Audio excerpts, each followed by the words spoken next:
let's play a little diabetic what if.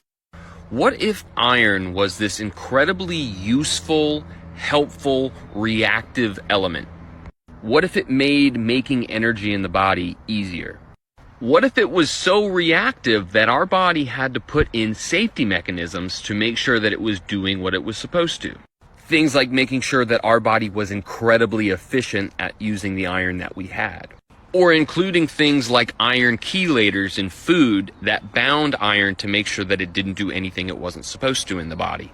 And what if in the 1920s and 30s, when we started to enrich our grains, we included things like reduced iron that were taken out in the processing of the grain, but when we did that, we completely neglected the fact that there were other supporting nutrients that made sure that iron did what it was supposed to.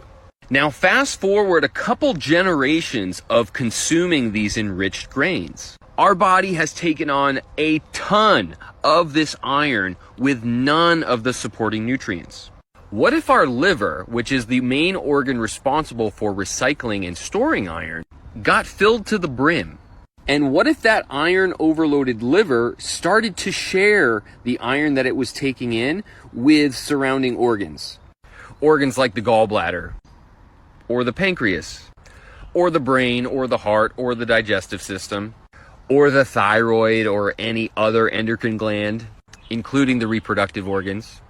And what if that same reactive iron that makes life in the body possible in places where it wasn't supposed to be?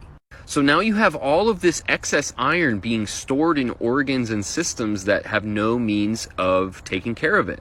That sounds like oxidative stress soup. Maybe that's why we have all of these chronic inflammatory conditions now.